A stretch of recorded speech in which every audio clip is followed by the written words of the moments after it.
All right, all right, all right. I hope I clicked all the right buttons. Has been a while, so don't. If everything, if not everything goes super smooth, don't be too mad at me, please. Right? I'm a little rusty, but yeah, welcome, guys. Has been a while. Episode 111.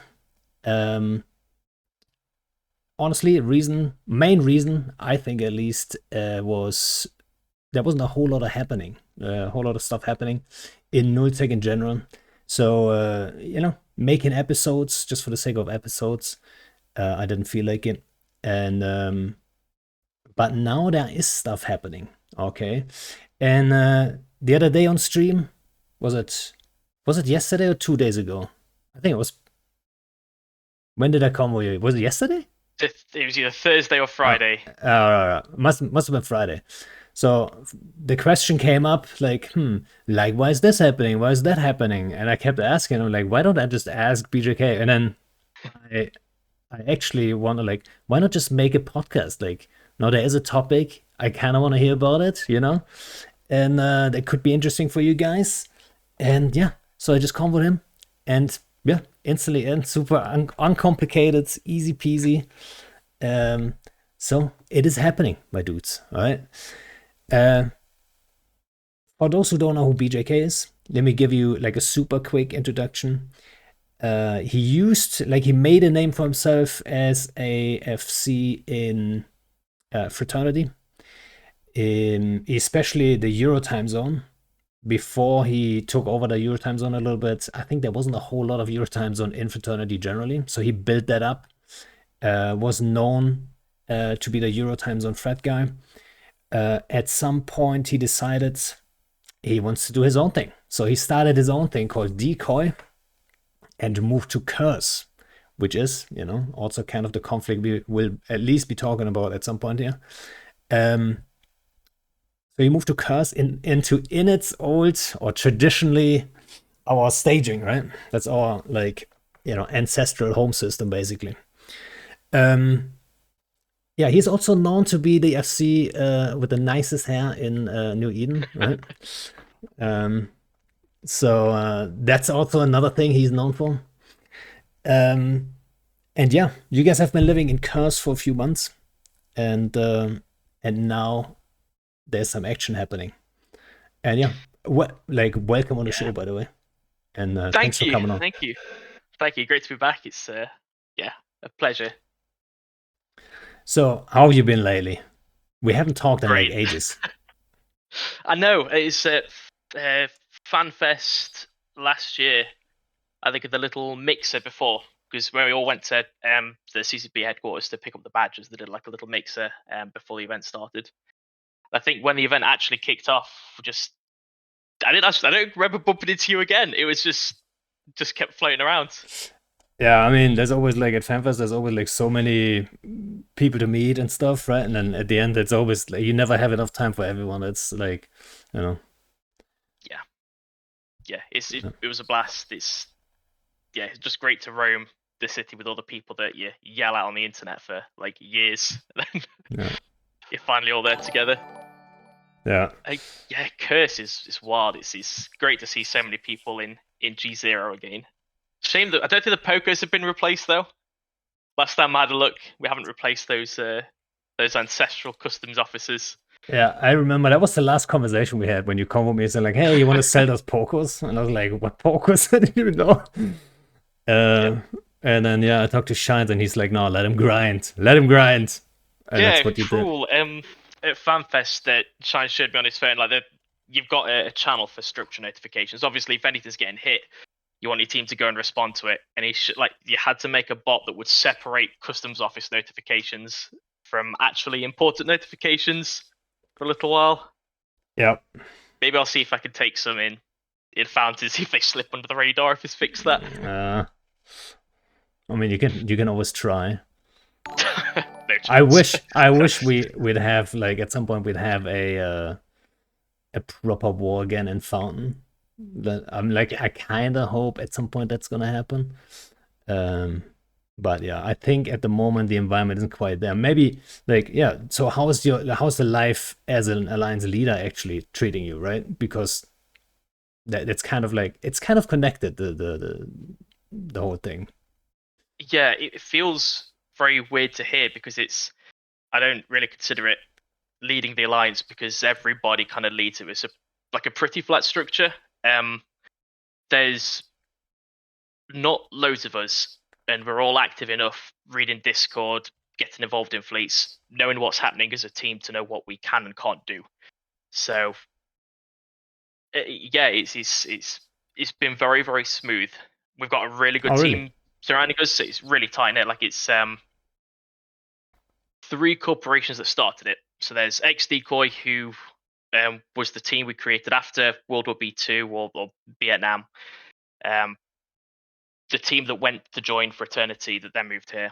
We've got the Italian corporation Do It, led by Black Dharma, who's they're such good people. Had a lovely meeting in Italy last year. It's so good. Oh, were And you there? again Did you this go to year, Italy for the yeah, yeah, meeting? yeah, Oh, nice. yeah. They were like, "Hey, do you want to come along to the court meeting?" Everyone in Italy, I was like, "Yeah, yeah, sure. Well, yeah, I'll be That's there." awesome. And then I turned up, and it's like, "Whoa!" Like, it's so good. Really good team. Um, Created a lot of tools that the alliance is kind of pivotal on using. Some very very clever like maps, buyback tools, market tools, but any tool you can imagine. They've got a very very clever um, application for it. And a French corporation called Core Industries. We all three moved down there, but if there's anything, if Do It said, we need a couple of moons because we want to mine, the alliance will go and grab them. If Core Industries said, we want to have more production capabilities, we'll jump right to some things over and build. So Yeah, the whole team moves it. Like, don't you think like the smaller the group, the more the people in that group feel responsible and feel like they have to make stuff happen? yeah, Yeah. yeah, So that's like it's one advantage of so being in a smaller group. I think you'll always be a little bit more efficient with what you got because of that. Because people are like, oh yeah, we need this, we need that, and if I don't do it, nobody's gonna do it. While like in a yeah, huge alliance like fraternity, right? People probably fall into the mindset of saying like, well, if I don't do it, someone's gonna do it, surely, right? So yeah. like You whatever. always had that fallback because someone else would pick it up, Yeah. but you might be like, oh, I didn't plug in this iHub upgrade today. Oh no, we've got no upgrades. We can't boost the ADM in this system. We're going to get attacked. Or, oh, I forgot to fuel this structure. Can't jump clear into it now. Whoops. Um, all my production's paused. Like little things like that. Or even, I just jump freighted 3 jump freighters from Jita and I left torpedoes. My entire fleet cannot, we can dock, but we can't shoot anything when we get there. Mm, Um, Little things that before someone would pick it up because you had that bench, you had that depth, but it just makes yeah, but yeah, on the one side it can there's less redundancy. So if or resilience, sorry, if someone doesn't do something, you can fall back on somebody else. Or but on the other yeah. hand, it makes what you do so much more fulfilling that it doesn't get missed. Um, That's one of the Whether it's questions I would like what how much more do you get out of it, right? If you succeed like as an FC in an alliance is always great, but if it's your alliance, you know what I mean? Like if it's like that's the what you started to then succeed, like how nice must that be, right? Yeah, that's such a really good point. If you lost the fight in Fraternity, you'd be like, oh, not only are the team that are online like disappointed because we lost, but the people who aren't awake are disappointed. Like I've disappointed the other people in the alliance. I've disappointed the people in the coalition. Like there's a huge level of pressure. But here, if we turned up with 30 Macarials and enemies bring 100 Barcasts or 656 Ravens, nobody in the alliance is going to be like, oh, we could have done more because Yeah. you just unanimously think, well, nothing, couldn't really have done anything to prevent that. Therefore, we can't have that anymore. Like when we first started Tekken Athenos in Curse, it was against a group called Death or Glory. Sometimes they'd bring like 10 Vargas to defend themselves. Sometimes they'd bring 50 bar guests because they'd bring other people to help them out. If we couldn't break them that time, we'd try again. But you'd keep on chipping away. If you couldn't take the Athenor, we weren't ready to take the Athenor because we weren't big enough, we weren't strong enough. Let's fall back, let's regroup, let's work out what went wrong, we'll go again next week. But if you did take it and then you held it, that was more fulfilling. So the falls don't feel as significant and the highs feel even higher. Like it's it's way more rewarding now. Yeah, I can only imagine. Also, like, so one thing you just brought up earlier, the IT structure. Like, if you start your own alliance, the need for that, like all that AT structure, it's kind of insane. And I think most people don't realize that. There's a certain standard nowadays in Eve. Like back in whatever 2005 or whatever, you would have gotten away with no IT whatsoever. You put up a forum probably. That was Yeah, probably if that. that was probably it. Yeah, and then maybe they started to have like a Jabber for pings or like an IRC or whatever they would use, right? And that's about it, right? There was a one ping channel, that's it. And nowadays it's just like so structured, and like you have the auth, or like what, like I guess it's called auth for everyone, even if you don't use the typical alliance auth. But like SRP is a must, and what about moons? And people want to mine moons, and they want to have this, and they want to have that, and like there's a certain minimum standard, even for smaller alliances. I think that's kind of insane, like IT wise. Like it's like a little company that you run. Like it really is, right? Yeah, it is. I There's made this comment to someone at Eve London a couple of weeks ago. I'm paying more for web hosting than I am for an Eve Online subscription. At what point in playing a video game do you pay more for external services that are completely unrelated to the game, just to be able to manage things? You could get away with nothing. I think Eve Online still has a voice feature in the game. I don't know if it works, but I've seen the button to turn it off. Um, it's so reliant on Discord for coordination, for writing and reading, for Mumble. It's another one of those games that the third-party tools make it. Python, we all use Python. How great's that? Yeah, I mean, I can't live without Python. I gotta be honest, dude. People There's always, some really, really clever people who've made some really clever tools. And yeah, when you join an alliance, you expect there to be SRP, you expect there to be a buyback tool, you expect there to be logistics, you expect there to always be something to do 24/7. And again, luckily, Do It is fantastic with the IT side. They've built everything we've used, and yeah, we definitely wouldn't be able to do it with do you think? that armor. Do you think, like, how much of a hurdle is it? Like, how many alliances have never been started because someone just sat down, thought about it, would love to do it, and then he thinks, but all that IT stuff, who's gonna do all this? And then he's like, oh, never mind, I'm not gonna do it. Like, Yeah, see, my probably my 90%, introduction right? to yeah. My introduction to real PvP for me was like joining Triumvirate in 2017 and 18, and they were led by Ghost, who was the alliance leader and doing all the fleets and doing all the infrastructure at the time. And it's now quite rare to see an alliance who's the leader of the alliance. Obviously, Dark Shines is doing a lot for Init, but if and I guess Asher. But if you think Norris now doesn't do many fleets with Fraternity, and Gobbies doesn't do many fleets for Pandemic Horde, they are people who are making things happen behind the scenes, and it's so important that they're focusing purely on the alliance and not fleets itself. It's it you need an IT guy to make the alliance lift off the ground more so than you'd need an FC as your alliance leader to make things happen in game.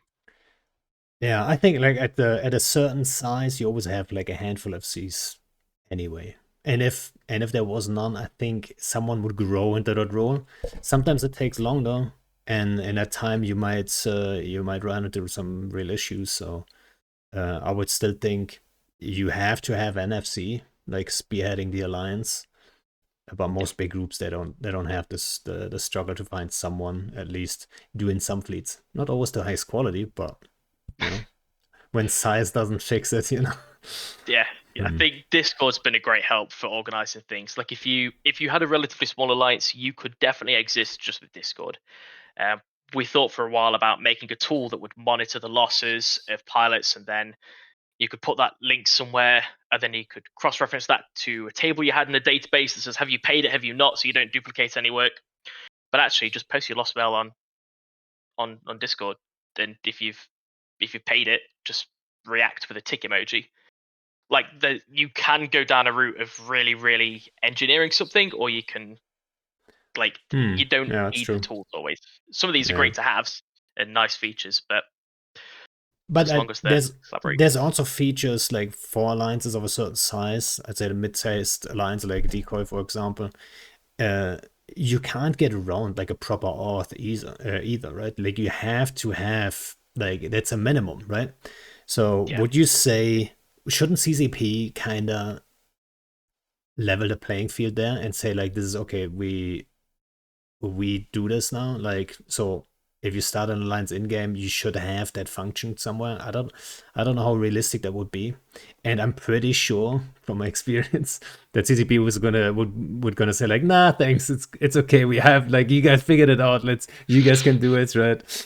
But at the Yeah. same time, I feel like technically there should be, it should be like a flat playing field. Like it should just be like all the tools should be there. You shouldn't need this, right? Like, and it's not like it's luxury. This is like actual need. You can't run an alliance without it. You really can't. So I think anything you cannot run an alliance with, and it has to be provided by the game almost, right? Like, it kind of works, but it kind of doesn't either. So Yeah. Definitely the biggest hurdle in a social game is not being able to socialize. If it's really shutting that down, you will never have the biggest ship or a good structure to dock in if you don't know how to collaborate, and if you can't collaborate through the game, you're forced to. So luckily, there's some really, really clever people playing Eve, which is an and they absolute had a blessing. So and they had a long time to figure it out too, right? If Eve was coming out today, right? It would be absolute chaos for a while. Like you wouldn't have all these yeah, structures, you wouldn't have all these tools and stuff. I mean, it would be beautiful. I'm not gonna lie. Thinking about this, god damn, it would be fun. But Eve 2.0. yeah. You heard it here first, guys. Eve 2.0 is coming. But like, even if Eve 2.0 would run out, like obviously the community is already ready to go. Everyone knows all like how to do this and stuff. So it's like it would be different. But Yeah, um, yeah, you, like you don't find that level of commitment in any other game I've played. I can't think no. of any. Like if you play, uh, let's say League of Legends, you would be five people versus five people. At the end of that game, you're a different five people versus a different five people, unless you're playing like with a party. Eve Online, if you're locked in a war with another group, you are the same people logging in to shoot the same people every day. And some days you win, some days you don't. But once you go to a couple of events and you start to, humanize the names on the screen, and you realize that, well, you've just picked a team, you've picked red or blue, or you've picked yellow or orange, you suddenly it's very different to anything Yeah, else. I can only think of one game that got close to it, but not to that depth, and that's Foxhole. Like, I'm not sure if you have ever heard of it, but like, yeah, it's a persistent-ish war for like a month or so. But I feel like it's not people don't quite identify with their in that case regiments all that much. Where like there's a lot of the depth is still missing, but it's kind of like what I feel like was even 2000 whatever 2005 6 7. Like that's kind of what it feels like. Oh, wow. Maybe if they have another 10 years, maybe they get there. Ah, But it's the only game I can think of that has any similarities, right? There's also like some propaganda and stuff like this, which I always say it's like a very unique aspect of Eve too, um, which we need more of too. I think it's always fun. But yeah, that's the only one maybe. But I yeah. agree. I agree. So with Decoy, like how big do you guys want to grow then? Like how big do you think? Like Wow. what's the right size? What's the right? Does I size mean, matter? exactly. As long as there's motion in Eve, it's fine. We've always. I mentioned there were times that we couldn't fight against the people that were there, and to us that was a sign we weren't ready to take that athlete, or we weren't ready to take that bit of space. So we've been smaller, punching higher, and it brings us no joy to like go in and just flatten any group in particular. I don't think about the numbers or the size of the team. I just think about what the team currently is. Like we've all been on fleets where we say, "Oh, um, we need more people active. We need more people online." But you should always just be doing it for the people that did turn up. It's a bit like in um, I don't know, in school or college when the teacher goes mad because they're bothered about people who aren't there, right? Like tell it to them, not the people who are here. As long as the people who are online and active are having a good time, Yeah. that's all that really matters. So if we grew to like we've been as much larger groups, 50, 100 times the size, and we could deal with that. We've been we dropped down to 2 corps for a while. I think 210 pilots was at some point we had in decoy. Gonna have to double check. 219 was our smallest, and 428 was our largest. You know, I mean, it's a full fleet, my eh, dude.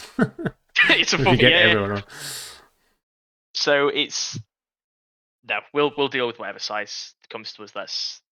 That's never been an issue. If we grow too big, then I know people will eventually find that that isn't the right place for them and leave and find somewhere else that they are more comfortable, and then that's healthier for them. If we find that we can't achieve much because we're not big enough, we've set our expectations too high. It's about being very realistic. I know um, with this whole Scalding Pass Southeastern Agreement thing, there are a lot of groups that came in and they set up 4 in every system and Asbels and Tataras. And they just got visited by the core tax collectors that would just set up in an NPC space, wipe them out, steal all the cores, then just leave and go back to Poshvin. Like, Dude, the core mechanic, I still think it's just so like yeah, such a you've such a missed opportunity. I gotta be honest. Like whenever you what would talk you about change with it? yeah, so like the aspect they wanted to change with it is like yeah, people have to like they're putting down a citadel and um they have to have someone on the line, right? So whoever attacks it also gets something from it. Like that's the principle. But like, shouldn't it scale with the size of the group? Like if Horde takes a citadel, like a fortisan, puts it on your doorstep and stages there with 1,000 people, okay, and then you kill it, shouldn't it be more of an achievement? Shouldn't it drop more? Yeah, and the only way to do that actually is a drop rate, be it 5 or 10%. So that's what I always said.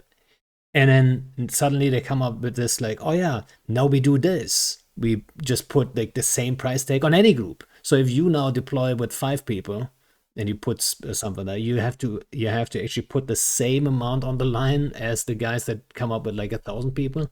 And then if 1,000 people kill your thing, they get the same as if you killed that. Like it just doesn't make any sense to me. It just doesn't like from the beginning. I was like, this is so ridiculous. Like dev time wasted is my opinion on that one.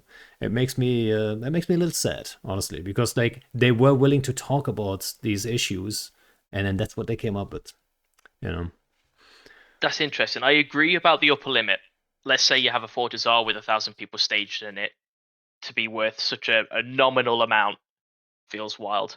I think some of the smaller groups that set up over here were too ambitious and they deployed more than they could realistically hold, and as is EVE Online fashion, got punished for it quite early on. yeah, which they Um, should if you yeah, yeah. that's fair game. Like we were very careful. In fact, we lost quite a lot of pilots early on. In fact, we even lost the corporation early on because we didn't put bigger structures down. We didn't have a Tatara. We didn't have a Fortizar in a certain system, so we couldn't dock raw Mm. pools there.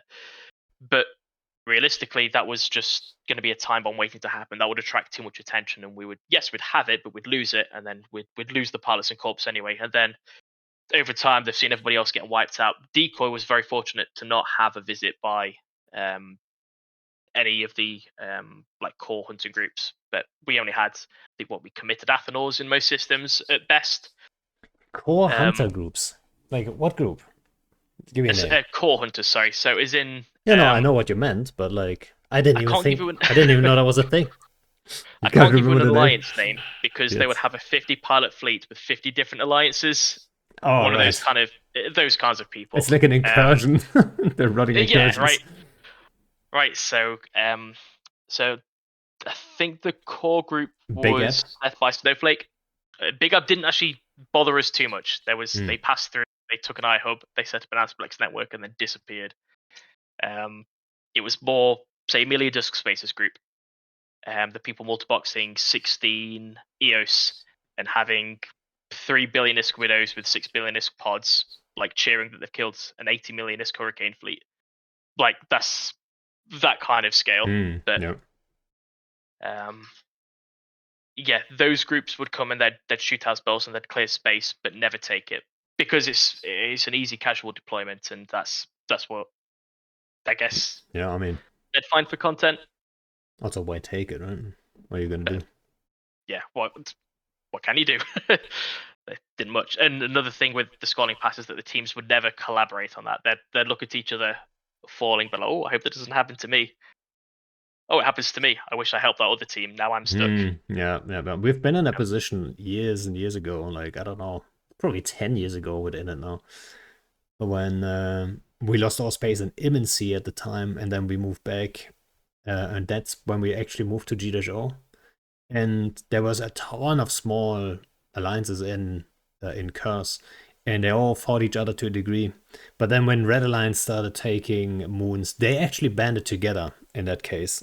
And then we actually went out and actually killed Titans and everything. So like on a bigger scale too, like for the time especially, coordination wasn't like that wasn't a given. There was no Discord yet, so you couldn't just combo any FC in the game at any given time, which is kind of what is happening now, right? So yeah, looking back, that's actually like kind of crazy that that actually happened. But yeah, we've been in the exact same position actually. Yeah. um yeah, just the story went a little different, I guess. But were there any other like surprises since you like when you started decoy, like that you didn't really predict? Zolzak was the big one, I can only right? Like imagine too when I first heard that. I was like, oh my we, god, these guys are gonna love it or hate it. I don't know what, but yeah, man. it was a blessing and a curse. So we set up in G0. This is a nice quiet constellation.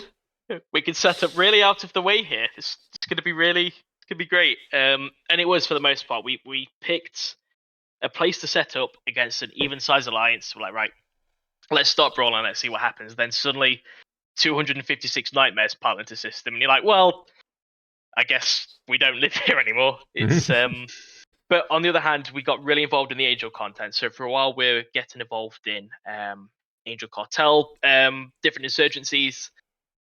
We started doing some fleets. We're in all the Angel Discords. Were quite hyped. A lot of low sec warfare, which was really good. But a lot of the low sec players were still uninterested in coming across to Null. So we could use that for content, but we could never recruit anything from it because they weren't interested. Mm, It was just about low sec. So yeah, from a it was, recruitment point of view, yeah, I guess makes yeah, sense. it's a bit of a massive tease that we have all this potential on the doorstep and we could roam into it, but people weren't really coming out the other way. It meant we could roam into Turner, we could roam into Cloud Ring, we could roam into Venal, but they aren't the areas you go for if you want to roam. So You much better go into Thera and so generally, was it? So first, was it seen? Like, how did your guys react? Were they all like hyped? They're like, "Holy shit, this is right here!" yeah, Or okay, so much hype. I think we streamed like this. I was like gate opening, like we were sat in like 2 rows at FanFest, and they were showing the gates unlocking and what they're about to do. And hmm. we see GTEC Zero come up, and we all cheer from the sides. Um, that was a great atmosphere, uh, but it actually didn't mean over the last 6 months. It hasn't meant anything to our alliance because we haven't gotten any bigger, any smaller. So it was It's net. Was it a net negative or like net positive at this point? um, What do you think? for the game, I think it's a net positive because it brings it opens up some more of the map where it wasn't really accessed before. The reason we picked that constellation is because it was quiet. We could set up, we could build, we could grow, and now a lot more people can get there. And um, you know, I guess logistics routes became easier because you suddenly didn't have to commit to jump freighter every time you needed torpedoes. It's getting in and out was good, but um, for the alliance itself, it was a net neutral. But I feel for the game itself, it's the map got smaller when that happened. Yeah, The but map is got a that lot what we smaller. needed? Mm, I mean, so you guys went there because you said it's an isolated pocket. Like you're a little bit more on your own there. yeah. And that has always been my like.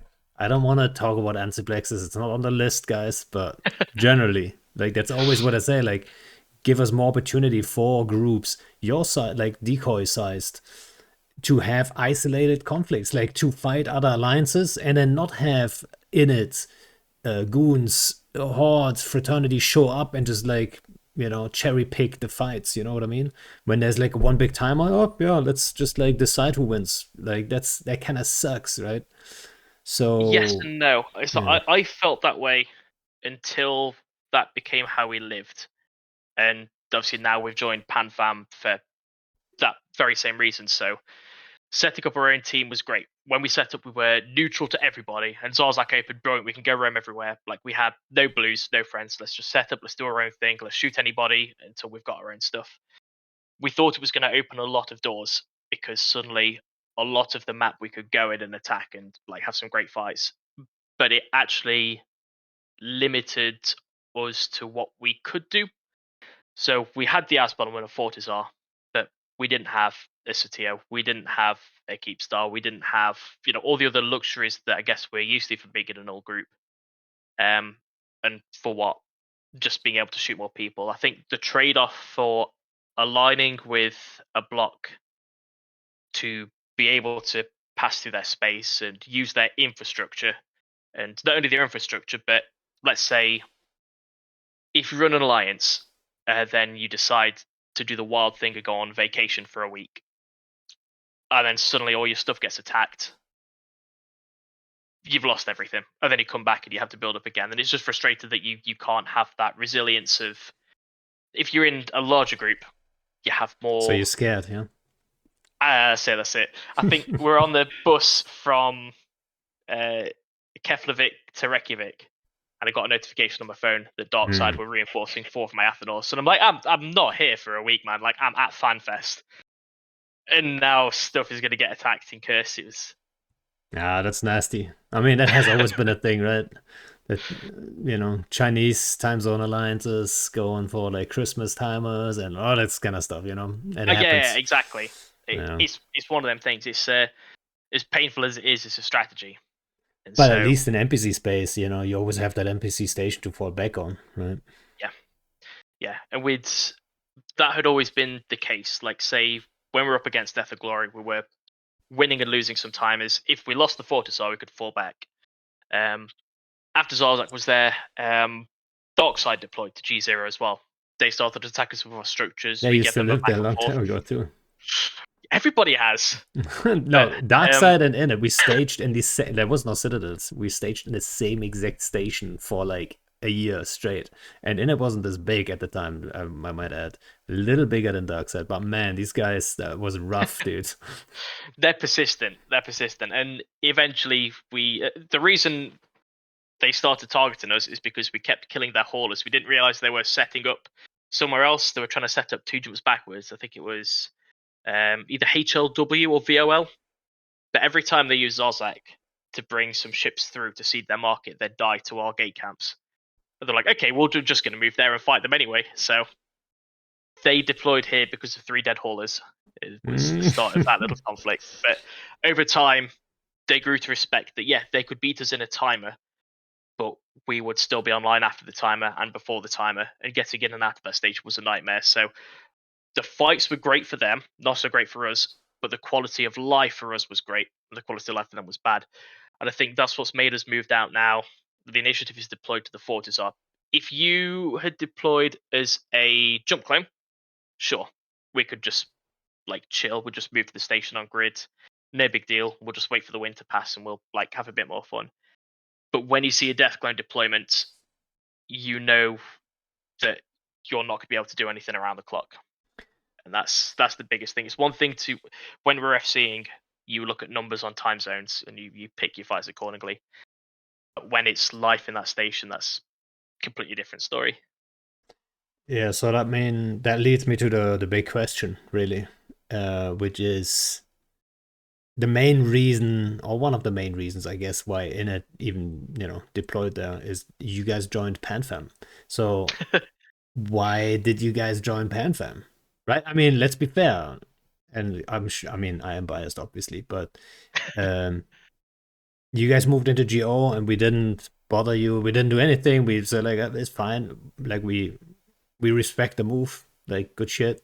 And, but then, like, why did you suddenly say, like, we joined? Was it the Satio thing that having the infrastructure really?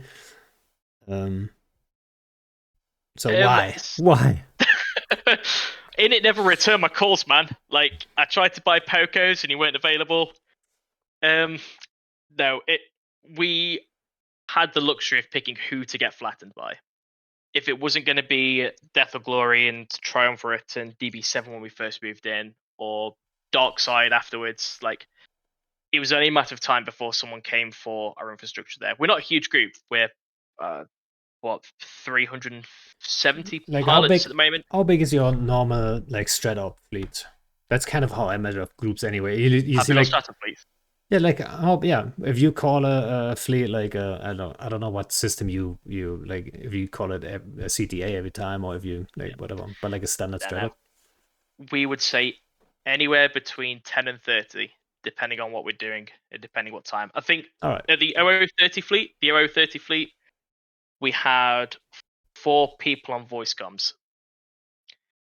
For a couple of days ago, when we were capturing when we were saving the iHub, Decoy had 4 people on voice comms. But we had 4 very good people. We had eyes across the constellation. We had eyes in your stage. We had eyes following your fleets. We had a toaster on every node. It doesn't take a lot of people to do No, pretty yeah, wild things. and But obviously there's a value in having like a group, no matter the size, that can just like do things on their own, right? That's what I always thought was super ridiculous in the Imperium or in PanFam too. There's alliances there that, sure, they have their own name, but like, really, what are they like? They're just other PanFam guys, you know what I mean? It's just that's Horde fleet numbers or Goon fleet numbers. That's what all I do. They like, if you tell them to do A, B, C, they can't. They don't have an yeah, FC structure. They don't have anything going on. So yeah, even if it's that's only that's 30 it. dudes, like, clearly there's a value there. Otherwise, I mean, like, it wasn't a given that PanFam would even let you guys join, right?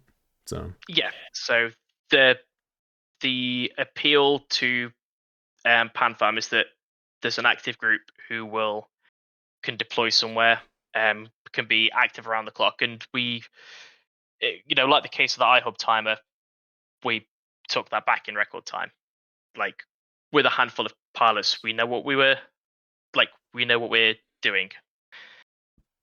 For example, like when you used to do a lot of stuff with drifter wormholes, there would only be a handful of people that would scan drifter wormholes that could bring content to 256 people to fight against another 256 people, and that was all kicked off by people with enough energy to scan and keep those metros open. Um, that's the kind of caliber of people we've got here in Decoy. That it doesn't matter that we only had a few people on comms; we had everything that we needed to secure that objective. Um, if it came to a big fight, sure, there's been a lot of fights we've had to walk away from, or even limp away from. But that's all setting your expectations. Not putting too much down, not overcommitting to a time, and not telling everybody this is super important because if we get this one ethanol, we're going to make 18 billion if we can be bothered to mine it. Um, it's but the people who turn up to the fleets are the same people who turn up every time, so they know the story, they know what's happening. Um, yeah, size wise, that's yeah. there was We like, deployed against 4 poor people, man. wow, it's PanFam. It's a huge group. What can I say? We're the righteous group in this game. That's the We're one. always on the righteous path. No question about it. But the Uh, pokers haven't been replaced, so but someone, that's true. I don't think we will put focus in girls, but hey, but it was for nothing. someone in chat the other day when I first was like, "Yeah, I do wonder like what are all these answers like? I don't even know why they did this and that." And someone said like they joined PanFam for content reasons, and I was like, that's kind of weird. Like, I'm sure there could be like an like I could see like maybe there's an answer, but for me personally, it didn't make any sense. Um, so what like was that a reason or what? It's a factor, but it's not the reason. So um again, if you go on vacation for a week and you come back to no Athenors, like that's always going to be a worry. Um, if you've if you're part of a team or part of a much larger team, that's less of a risk. Um, like let's say from the G0 Fortizar, once we had to evac because that was our home station, we pretty much got nearly everything out. There's a couple of pilots that were actually AFK for that week for various reasons, but we didn't have like let's say tons of assets that were tied up. It's quite comfortable moving back. So we're super active. Um, no, the content is great being part of your own team, but there is more content available around the clock if you're part of a larger team. Just the benefits of being able to shoot anybody did not outweigh the benefits of having access to different infrastructure. And I guess the appeal to a larger group is that you've got a super tight group of people who are still active in the game after so many years that want to get involved and do things. So That's something that's the only explanation I had right away in my head is when I saw like corps in the past, like for example, a shout out to Godless Horizon. That was a corp in it, a bunch of good dudes in a prime time, and I always liked the guys, but they were always a little bit like they were doing their own thing, which is great, but you could see they were growing into the mindset of like, yeah, we can't just do it on our own, you know. And I think there is, if you don't like, if you're not super experienced with alliance leadership in general, like you had, obviously you have more experience when it comes to that. They they think like, oh yeah, there's going to be more content because we are on our own. People want to engage us, but they don't understand how good it is to have like around the clock opportunities from an alliance, or in this case, like a coalition, right? I think people underestimate that aspect quite a bit. Um, like how yeah, hard it is, how stressful it must be. Like if you start your own group, like I really do have a lot of respect for that move. I gotta be honest. To say like, hey, I'm gonna leave, and then start my own thing. That's a huge risk, especially when you weren't naive. Like I know you had enough experience to know there's gonna be a lot of pressure. Like people want to get entertained. Like they're following you. Like you kind of want to perform. And then like one guy can't do it 24/7. You just like I mean you can do it for a while. Some people are nuts, right? Uh, but it generally, dude, yeah. thank you. Though it's all helped by having such a good team around us. Like everybody's contributed their part. It started because there were, being part of a larger organization, you can see things that could have been done better, or mistakes that could have been avoided. Um, and there's always that, what if I used all of that energy towards our own project? What if instead of, you know, polyphasic sleeping to make sure you secure that Poshvin system we had such a big fight over. Oh no, I'm gonna have to It dotman it wasn't up. Senna. Was it Dot sender. Skaken? No, Nope. Nalvula. Nalvula. So polyphasic sleeping to make sure that I'm up at 4 a.m. my time to help out a Chinese alliance and American players to defend a ridiculous timer. Organising my days off, sorting work around, being able to be online to make content. What if instead of doing all of that for a different group, we invested in our own? And you know, but near enough everybody we've got in our corporation, a lot that we've got in alliance, we've met in real life anyway. This doesn't feel. It never felt too much of a leap because we already knew each other quite well. And the important thing is for it to have been a logical step. If it would have been oh, I don't like this alliance, go, I'm leaving, keep all of your stuff, goodbye, I'm out of here. Like if that would have been the approach, that'd have been really bad. But for each group to respect, oh, you've gotten to a point that you want to do your own thing. Like I had a great time in Fraternity. Before that, I had a great time in Horde. And before that, had a great time in Try. Like before that, had a great time in Trigger Happy. Not like closing doors on your We're way all out. trigger happy. Is making sure that you've been to enough Eve meets to know that there aren't that many real players that are super active in the game. Make sure you're nice to all of them, and so you can't leave frustrated. You've got to respect the path each team's on. Like there's a corp that left and came back to decoy, and I'm very grateful that they came back, and I understand the reason they left. They Mhm. went to the Imperium because they had much better infrastructure. I could never offer them It always comes Satios or down Tataris. to how you leave, right? Yeah. Yeah. And then they heard like the initiative wanted to go and bully this small, 7-person alliance, and joking obviously. But I respect it's that move though. For someone to leave and then come back, actually, you know. Um, yeah, it's I think that the door's open to people to come in. You've got to respect the journey. We weren't fulfilling something, and I'm not going to sit here and say, "Oh, wait a couple of weeks. We're gonna drop these structures. We're gonna take these risks that we really shouldn't."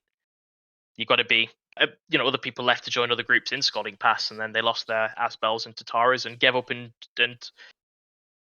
either left the game. I know Slow had a pretty good setup here, and now they're in Cloud Ring.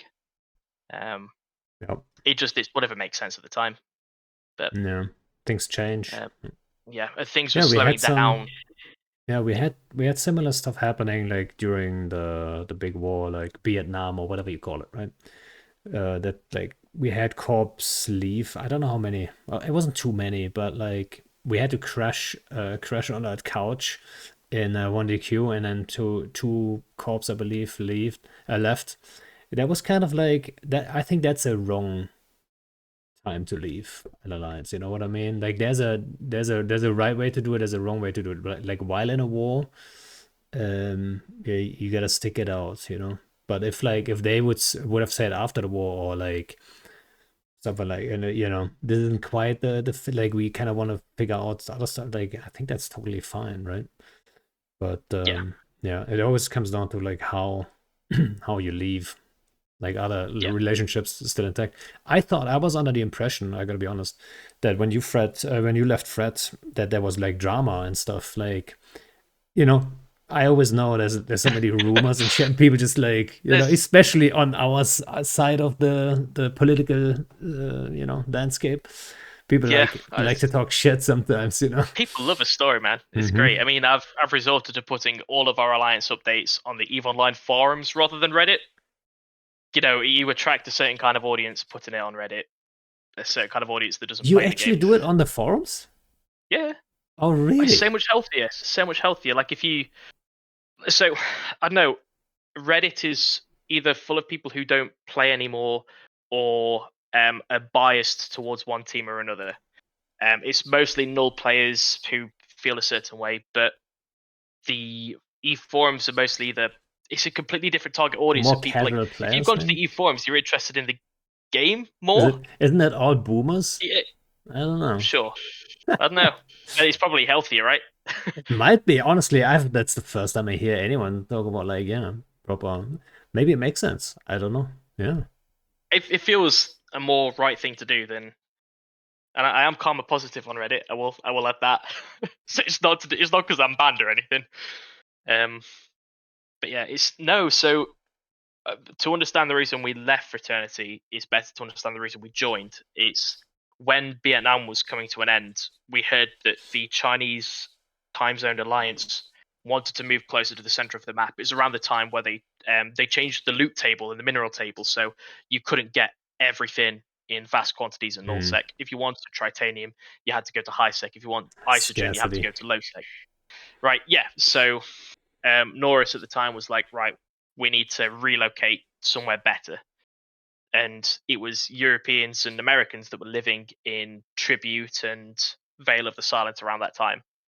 So Um, that was taking on, yeah, yeah. uh, That was a good area to roam, and like there was a lot of content there at the time. I didn't even think of that. That basically scarcity kicked that off. Why yeah, Fraternity wanted that space in the first place. But Yeah, yeah, so makes they sense, of they took course. it for a reason. That was a campaign that meant everything to its players, and knowing they're going to be up against the wall, like the first time, the first strat up we did, we had 30 people as Fraternity in EU time zone, and we were against 150. So we reshipped from Munins. Do you remember them? We reshipped from Munins and swapped I saw into them today, Caracals. dude. I don't know what you're talking about. We switched into Caracals, and all we did was we played gate games. There were 150 people roaming, and we just played gate games, and we ended up with an ISK positive battle report. If you can't do objective A, do objective B or objective C. Like, don't keep people bored and waiting. And then over time, they took Veil, they took Tribute, and they were pushing more and more towards Pure Blind, and had several skirmishes and a nice fun war over there. But it had wrapped up. That story was coming to an end. So the next big thing was to try something else. So it came to its natural end with Fraternity for at least like my particular team, and Mm. and a few of the other clubs as well. But they still have a very strong EU presence from what I've seen. They've got quite a powerful force still, which is good. Yeah, I mean, they also have like a bunch of outside the EU time zone that would join in for that, right? Obviously, if you Mhm. have that many players, like a certain percentage will always, stay up, get up early, Yeah, or they're alarm just no clock, lifers. polyphasic sleeping, Yeah. all that good stuff. So yeah. You mentioned mutants, so that's another thing on my list actually. Like the meta, like especially looking at it today, we were fighting heavy missile mutants, and I was like, man, this is kind of weird. This is this is all kind of weird, dude. Um, Yeah. like what is the meta in general like at the moment? Because like I feel like a little disconnected because I haven't done alliance fleets in like so long, so I'm not like 100% up to date, like what even is being flown and stuff. Yeah. Um, The big blocks, some of the fleets do the very very tragic thing of giving as many heavy assault cruisers or cheap. Obviously, this is unrelated to what happened today. I'm not making a comment about the fight that just happened. A lot of people will give people the cheaper ships and they'll just try and win by numbers, because all the FC's thinking about is, have I secured the objective? Have in I one day killed more than score. I've lost? Mm. Yeah, but a lot of people are stepping out of that and they're trying to use faction battleships. Yes, they're more expensive. Yes, it hurts when they're lost, but the person sat at that computer stays in that fight longer. If you lose a Munin, oh no, it's minus one Munin in the 256 person fleet, doesn't really matter. But that's someone sat at that computer that's no longer participating in the fight. Are they going to stick around and mumble and hear if you've won? Probably not. There's nothing to do. If you're streaming, for example, and someone's in your fleet and they lose a ship, they could still tune into the stream and see what's happening. And that's such a really good thing. They still feel involved in the content. But wasting really, really cheap ships to secure an objective, I feel isn't the best thing to do for the players. Um, I agree. so You know you know, what? That makes me think of the Frig Bay, the battleship Frig Bay. oh yeah, so you That got was round two. Yeah, Yeah, that was that's one of the really best helping. additions to the game actually, yeah, to keep people Yeah, actually, yeah, you lost your battleship, but now you're in an assault rig, right? So at least yeah, they get to do something, and assault rigs are pretty sturdy, even in bigger fights. So yeah, and yeah, the clone bays launchers, before the clone vat bays, or the tactical recloner nope, thingy. nobody uses it Um, though. Uh, right, yeah. Before that, there was always the ambition of, if we're forward deploying, put your death clone in this Astra host for the fight, and then if you die, trade me. I'll give you a new ship. You get straight back out into the content.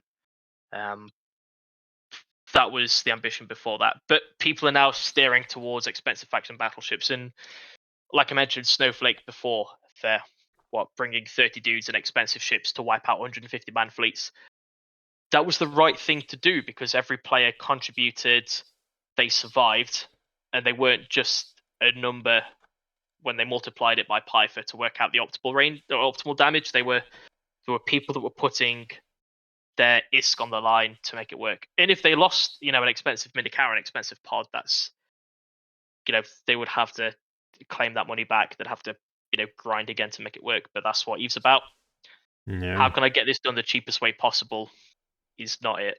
It's not it. So when I see battle reports with like paladins on as a mainline doctrine, and you join an alliance, they tell you, right, bar guests, you're flying these. That's way more. A lot of people enjoy You think flying it's with more the healthy economies now? we use Carrials. You It's think that healthier. it's a healthy, fun meta right now? Having lost to many faction battleship fleets, yeah, the people who are committing more are winning the fights. Not sorry, the individuals who are committing more are winning the fights, not the people who just throw more numbers at something. Um, from what I've seen, yeah, it's pretty good for people who will actually commit and use the bigger ships and use the bigger toys. The game's working in their favor. And do you think the meta has been figured out by now? Because I personally feel like there's a lot of opportunity still there. As a theory crafter, that's the kind of shit I always enjoyed on a larger scale too, to figure out like, nobody really realizes there's like this huge weak point here. Like you know, you could capitalize on certain things. At least there's one thing at least I think that I'm completely missing. And I mean, there's more things that I'm missing. I'm missing bombers too. Like it's completely gone. Nobody uses bombers, but there's good reasons for it, of course. But yeah, do you think like the meta's figured out, or do you think there's still like holes there? Um, the meta will always change. I don't think it's still a giant game of rock paper scissors. Every ship has a counter, but every smart alliance will build enough tools in the toolkit to not be hard counted every single time. Um, I think people aren't bold enough to try something new. Oh, that group's using Cyclone Fleet issues, so I'm going to use Cyclone Fleet issues. Or, oh, that group's Yeah, put it in using Python. our Oh, guests. So, looks good. We're doing it. yeah, right. Like, at everyone, buy one of these. Um, but I think that's one of the blessings of having a smaller group. You could try things. If they don't work and you've lost a fleet, don't worry. Just buy a different comp and hand that out instead. Um, it's a lot harder to convince a 10,000 pilot alliance. We need to buy this ship in this niche case of we're fighting this particular group. But if you're a smaller, tight knit group, I think that's much easier to do. So Yeah, you're a I don't little bit know. more flexible. Yeah, yeah. I think there are some tactics that happen in 30 versus 300 fights that aren't going to happen in high sec, that aren't going to happen in low sec, and you know, if you've got enough grapplers on something, any dreadnought's going to track it. If you've got enough, you know, if you've got enough speed, you outrun every single set of fighters. I don't know. I think there's still a lot of flexibility in the meta for those that are trying to do things to change it.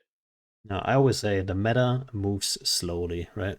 I think people go too quickly and claim, like, let's say there's a change from CCP coming in, like the mutant stuff and so on, and they instantly claim to know what exactly the meta is going to be like for the next 5 years. But in reality, like it starts somewhere and it always moves, like you said. Um, Sometimes faster, sometimes slower, of course. But yeah, I always think there's always some room for like new things. And lately, I don't know. I haven't paid like 100% attention to it, but lately I think people are not super creative.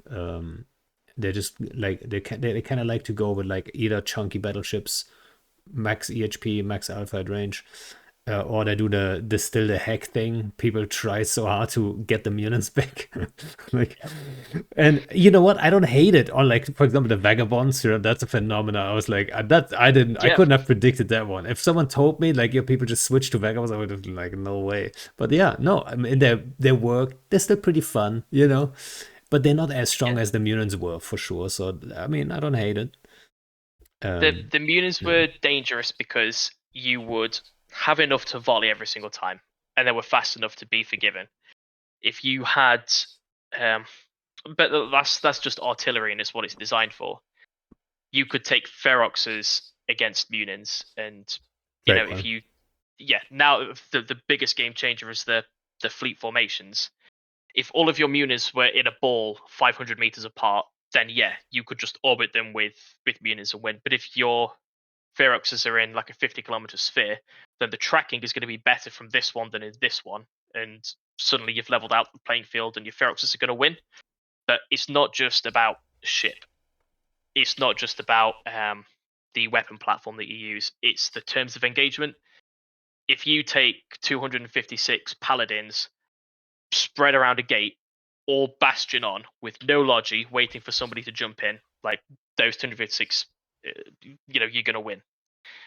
But if you can drop a bubble on 128 paladins at the back while they're in warp and bubble the other 128, and then you start splitting them with bushes and spearfishing, suddenly a 20-man fleet can win against a 256-man fleet.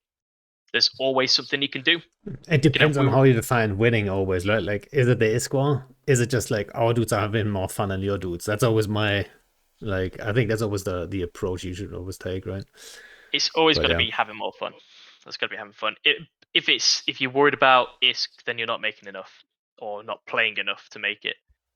If yeah, you're worried about fun, then you're worried about your people keep on coming online and keeping on joining your fleets and getting involved and really yeah. waving the flag It's or gonna get what you you've got. so far, right? Yeah. Yeah, that's very true. So the meta, yeah, there's one huge thing to think about with the meta, and that's it's not just what you're doing, but how you're doing it. Yeah, and then you said it's the formation stuff. Like, I think a lot of people don't understand how impactful formations were on like the gameplay, FC stuff, fleets and stuff, especially for bombers. I mean, it kind of, I don't want to say it killed bombers, but I mean, it kind of did, right? Um, the Yeah, second people started warping in formations, just the opportunity, there wasn't enough opportunities to warrant having a chunky bomber wing with you. You'd rather go with Subasofrix or with like whatever, right? You wouldn't just go with like bombers. So yeah, like I didn't see it at the time at the very beginning when they announced it. I didn't think that's gonna be the thing, but yeah, now in hindsight, like shit, yeah, makes me yeah. sad. Oh no, it's. I feel like it's magical. I know what you mean. Like there's certain gameplay styles that are gone, and as someone who did fantastic work in bombing fleets, I think there's a video of you destroying like 1,000 battle cruisers with like 2 bombing runs Hmm. from Yeah. Vietnam, like leaving. But uh, that's suddenly 8 people wiping out 1,000 people, and the formation warps have leveled that out a little bit. I mean, in that situation, you'd still warp to a gate at 0 and jump out anyway, right? But for combat, that's been so healthy. I think so. There's one thing I kept talking about on stream, like every now and then, that I think would be like getting bombers back a little bit, and that is why not give it the whole like so if you have projectors on supers, right? You click like line and point and stuff. Why not have bomb launchers be similar? Like so you don't have to warp in at an angle. You put more skill into it. That way, getting the warp ins and stuff is maybe a little bit easier, but it's way more skill based too. You don't have as many multi boxes doing it because so in that regard, that would be a little easier.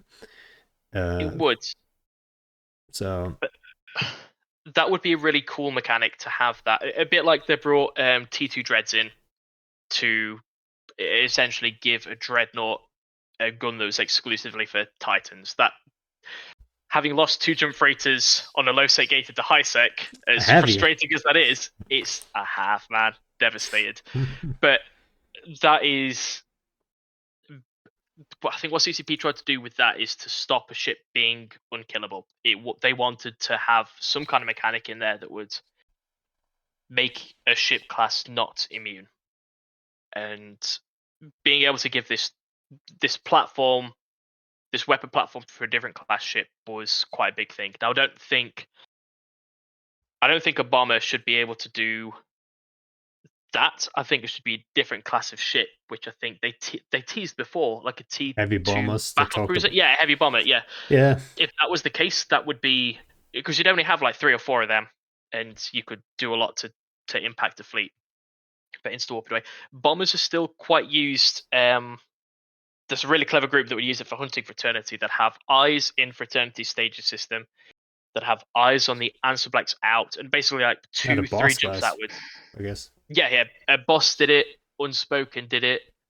Um, I think Bombers Bar did it as well. But they would just sit on a gate, and if they saw someone leaving the home system, they'd start tracking them. Okay, they've gone to this gate. They've gone to this gate. Okay, I'm going to decloak. I'm going to bring a rapier with 3 target painters and a web, and then suddenly every other bomber applies, and then with 10 people, you've killed a golem in 10 seconds, and then you're out.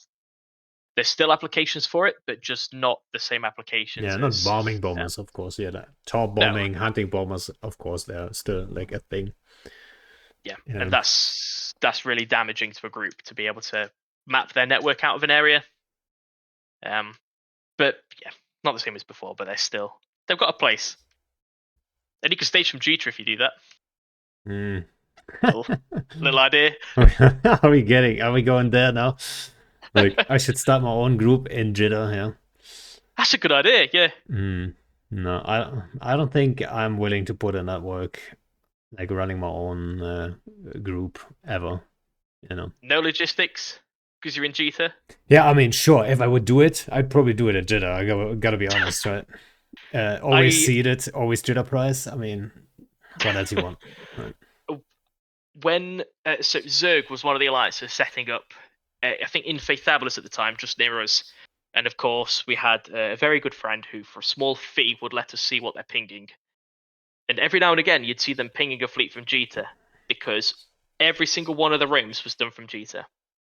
If they wanted to do a strat up, sure, you needed a ship in their keep star, they'd be ready to go and undock. But if they wanted to Hmm. roam, they would always have a jump clone in the 4th station in Jita because the 3rd one doesn't have a clone bay. So they would just keep going there and roaming directly from there. Like nobody would war deck them because they weren't. People didn't really care to war deck that group. They didn't have to worry about if you bought a ship for an op and then suddenly you weren't going to be around to use that ship again, repackage it, sell it at Jita. Like what have you lost? 10% probably. Hmm. Like you suddenly wouldn't have hangars full of useless ships that you essentially had to move out. When a nasty, horrible 50 times your size alliance moves into your station, that you just have to keep like Dude, doing trips back. all that shit I've got in fucking Fountain, man. I'll never move that. Right. But if you only had the essentials there, you could roam with anything you wanted from Jita. It's just Yeah, that is pretty good actually. Yeah. I always thought Jeddah, of course, but I always thought like Thera would also be a fun place to roam from, right? Obviously, you have more options, oh, warm wise and stuff. But like, see, that's always where the whole alliance, like organization, leading an alliance or even a SIG, um, where the work comes in because now you have to make it a thing. You have to consistently like create content from there. And then people will show up and will do it, but like you can't just clap your hands and have suddenly have dudes there with like seeded doctrines and all that stuff. And yeah, seeding Terra obviously a way different thing than staging from Jitter. yeah. Um, There's groups that do stage from Thera. Adisha Holden with DB7, he's done so much from Thera for a long time. He's done a really good job of that. I know a few people that have either been in decoy, then moved to that group and said how good that place is for roaming. That's brilliant. But even if you were in Jita, like Eve Scout will give you a route yeah, to Thera very quickly anyway. And Turner was the same. And Volta did a really good job of capitalizing on Turner content when that was a thing. And then Deepwater Hooligans moved into there. Um, Content from there is fantastic. But if you're in GT, you've got both. If you want to yeah, purely roam and it doesn't matter who you're shooting, that's always going to be a place to be. So it's the big market hub. yeah. Maybe one day, who knows? And Who you think I knows? can see the cogs are turning? No, no, no. We'll make I this don't think so. happen. No. People keep asking me, especially since like after the big war when I stopped doing alliance stuff. Uh, People kept asking me like why did you like stay in it if you're only doing small scale stuff and so on. Like, but it's more than just like a gameplay. It's just like you know, it's like your little family, right? Like you have with Yeah, your team. Like you're not gonna leave those guys. Like, what are you talking about, right? So yeah. no, yeah. And yeah, there's every time I've been to an Eve meeting, there's been a huge PanFan presence, which was a big selling point for being there. You know the people that you're going to be joining and flying with. Like Decoy is a corp level. We had a meeting back in December. Yeah, I think it was December down in London. One of our corp mates from Australia was over around this way, and they were passing through London on a certain day and time. So like, Oh, why not right, make an right. event of it, right? So had a bunch of people meeting up in London. We're going to be at the Leeds meeting in a couple of weeks. That's going to be great. Nice. And then whatever events that CCP throw at us. Yeah, Eve meets are great. The Innit Bavaria meetup is coming up soon too. I'll Oh, probably be there. Yeah, pretty cool one. Yeah, and anyone who's watching, if you wonder, like, you should definitely go on Eve Meets, like at least once or twice. Give it a shot. Even if you might, there might like sometimes you run into people that just like go there that are not even part of a big group. They're just like, showing up, and they always seem to have a great time too. Like you don't have to have all your friends there. It's so easy to connect to people there, right? yeah.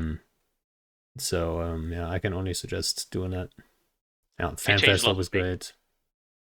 I think I've been to as many of them as I can since the first one I went to was the London in 2019, I think. Part of Hmm. the Invasion tour. Yeah, I was there too. Um, yes, yeah. I went there with Kendar Ah, yeah. Kenda was there, because we and just set up yeah. Trigger Happy. We had a big old flag I with actually, the Alliance I logo. I got the flag.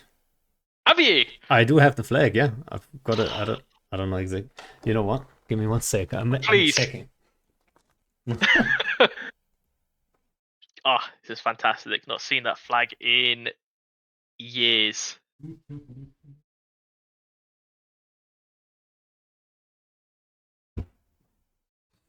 Oh, I don't know where I put it. I don't know. no. You left it in I Fountain. no, I'll dig it out for the next stream. I'll Oh, have it please. on stream tomorrow. I promise. Please. I think All I I've got think I, here, I put it in a box. the majority of merchandise I've got here, because I've not printed any decoy stuff. I've got a ton of Brotherhood of Spaces merchandise.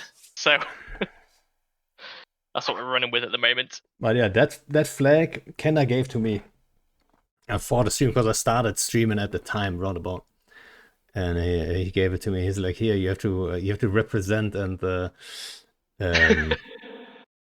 and advertise Trigger Happy, Please and so do. I did. Yeah, I'll So I did. miss that. Send us a picture when you next see it, and obviously it'll be on the next stream anyway. So I'll see it then as well. Yeah. What, Oh, memories. dude? Uh, I think there's a good point to just call it. I wanna thank you for coming on. Especially since that was like it's so nice and easy to set up. Sometimes you have people and then they're like, oh, here and there, like, you know, it's complicated. But then like to just have like an easy like, hey, you want to do it? Like, yep, pow pow. 5 minutes later, it's set up. I Yeah, really got appreciate it. all the time. I've enjoyed your streams in the past. Enjoyed the FC chats you got as well. It's looking Yeah, forward to more public fleets yeah. from Tandem in the future. I'll Maybe try I'll to tag do. along as well. I try to do both of more of both. More FC chats again and more public fleets. Um, so yeah, stay tuned for that. Excellent. Um, Excellent. and yeah, guys, the guys on in chat, thanks for hanging out. Hope you guys enjoyed it. Hope we could give you a little bit of an insight of an up and coming smaller alliance with the good and the bad parts. And yeah, see you guys around, and have a good one. All right.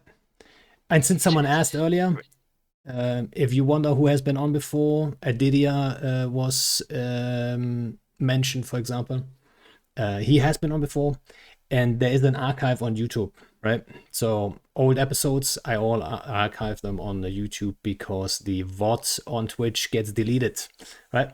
They're also on Spotify if you want to just listen. So enjoy. All right. See you guys, and Bye bye.